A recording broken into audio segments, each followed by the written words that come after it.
Welcome back. Karnataka Goa ಗಡಿಯಲ್ಲಿ 400 ಕೋಟಿ robbery ಪ್ರಕರಣಕ್ಕೆ ಸಂಬಂಧಪಟ್ಟಂತೆ ಮಹಾರಾಷ್ಟ್ರ ಎಸ್ಐಟಿ ತಂಡದಿಂದ ಮತ್ತೊಬ್ಬ ಆರೋಪಿಯ ಬಂಧನವಾಗಿದೆ. ನಿನ್ನೆ ಮತ್ತೊಬ್ಬ ಆರೋಪಿಯನ್ನ ಬಂಧಿಸಿದ್ರು ಎಸ್ಐಟಿ ತಂಡದವರು. ಮುಚೀಂದ್ರ ಮಾಧವಿ ಅನ್ನೋ ಆರೋಪಿಯ ಬಂಧನವಾಗಿದೆ. ಆರೋಪಿಯನ್ನ ಬಂಧಿಸಿ ವಿಚಾರಣೆಯನ್ನು ಕೂಡ ನಡೆಸ್ತಾ ಇದ್ದಾರೆ.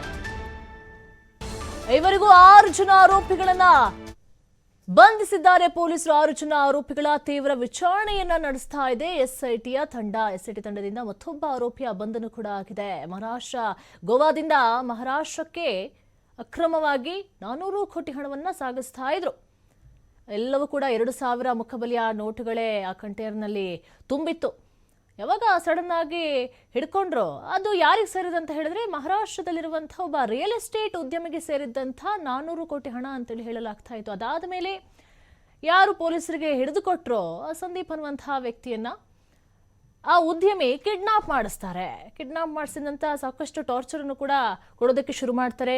ಹೆಂಗೋ ಅಲ್ಲಿಂದ ಸಂದೀಪ್ ಅವರು ತಪ್ಪಿಸ್ಕೊಂಡು ಆಚೆ ಬರ್ತಾರೆ. ಅದಾದ ಮೇಲೆ ಇಷ್ಟೆಲ್ಲ ಪ್ರಕರಣಗಳು, ಇಷ್ಟೆಲ್ಲ ಮಾಹಿತಿಗಳು आचे ಬರ್ತಾ ಇದೆ.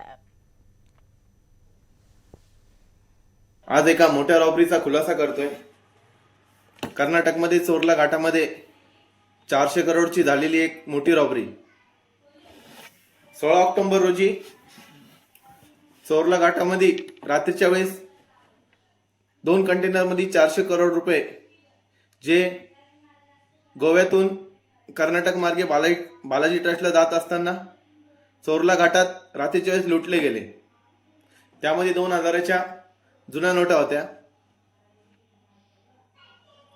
ते ज्या आरोपींनी लुटले, त्या आरोपींनी लुटल्यानंतर त्या आरोपी त्या नोटांचा मूळ मालक म्हणजे ठाण्यातील एक मोठा बिल्डर किशोर सावळा, ते 400 करोड रुपये त्यांचे होते.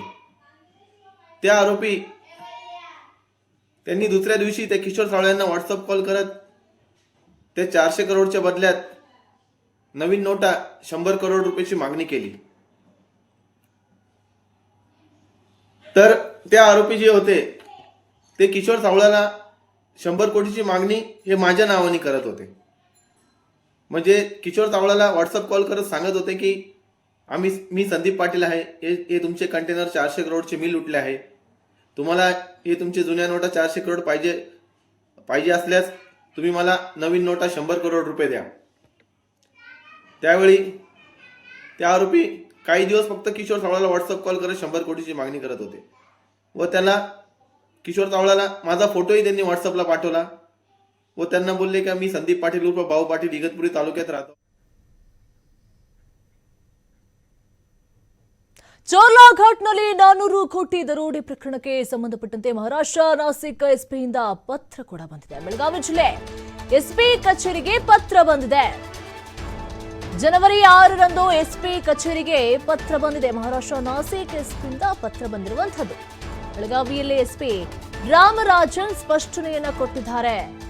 400 ಕೋಟಿ ದರೋಡೆ ಮಾಡಿದ್ದಕ್ಕೆ ಕಿಡ್ನಾಪ್ ಅನ್ನ ಮಾಡಿದ್ದಾರೆ. ಇದರಲ್ಲಿ ಚೋರ್ಲಾ ಘಾಟ್ನಲ್ಲಿ ನಡೆದಿದೆ ಅಂತ ಹೇಳಿದ್ದಾರೆ. ವಿಶೇಷ ತನಿಖಾ ತಂಡ ನಾಸಿಕ್ಕಿಗೆ ಕಳಿಸಿದ್ದೇವೆ. ಎಸ್ಐಟಿ ತಂಡ ಆರೋಪಿಗಳ ವಿಚಾರಣೆಯನ್ನು ಕೂಡ ಮಾಡ್ತಾ ಇದ್ದಾರೆ. ಹೀಗಾಗಿ ನಮ್ಮ ತಂಡಕ್ಕೆ ವಿಚಾರಣೆಗೆ ಅವಕಾಶವನ್ನ ಕೊಟ್ಟಿಲ್ಲ. ಅರೆಸ್ಟ್ ಆದವರನ್ನ ನಮ್ಮ ತಂಡ ವಿಚಾರಣೆಯನ್ನ ಮಾಡಲಿಲ್ಲ.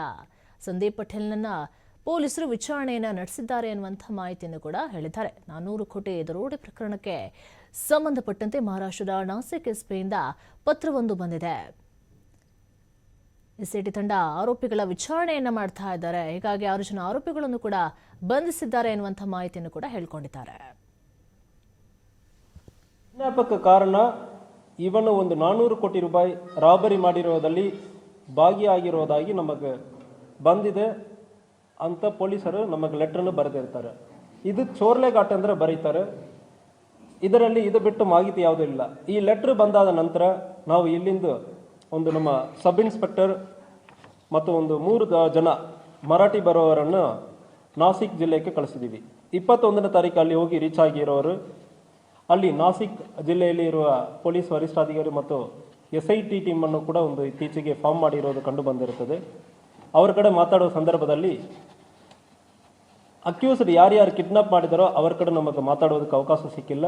ಆಲ್ರೆಡಿ SIT ಟೀಮ್ ವಿಚಾರಣೆ ನಡೀತಾ ಇದೆ. ಆ ಇಂಟ್ರಾಗೇಷನ್ ಅಫೆಕ್ಟ್ ಆಗುತ್ತೆ ಅಂದರೆ ಹೇಳಿಬಿಟ್ಟು ನಮಗೆ ಈಗ ಅವ್ರ ಜೊತೆ ಯಾರು ಕಿಡ್ನಾಪ್ ಮಾಡಿದಾರೋ ಅವ್ರ ಜೊತೆ ಮಾತಾಡೋಕ್ಕೆ ಅವಕಾಶ ಇಲ್ಲ ಅಂತ ಹೇಳಿದ್ದಾರೆ. ನಾವು ಮಾತಾಡಿರೋದು ಸಂದೀಪ್ ದತ್ತಾ ಪಾಟೀಲ್ ಜೊತೆ ನಮ್ಮ ಪೊಲೀಸ್ ಅವರು ಹೋಗಿ ವಿಚಾರಣೆ ಮಾಡಿದ್ದಾರೆ ಮತ್ತು ಮಾತಾಡಿದ್ದಾರೆ. ಅವನು ಹೇಳೋದು, ಸರ್ ನನ್ನ ಕಿಡ್ನಾಪ್ ಮಾಡಿರೋರು ನನ್ನ ಕಡೆ ಹೇಳಿದ್ದಾರೆ, ಇಂಥಾಗ ಒಂದು 400 crore ರಾಬರಿ ಆಗಿದೆ ಅಂದರೆ ಹೇಳಿದ್ದಾರೆ ಅಂತ ಹೇಳಿರೋದು. ಅವನಕ್ಕೂ ಅವನು ಯಾವುದೂ ನೋಡಿಲ್ಲ. ನೋಡಿರೋರು ಪ್ರಾಬಬ್ಲಿ ಈ 4 ಜನ ಇಲ್ಲ.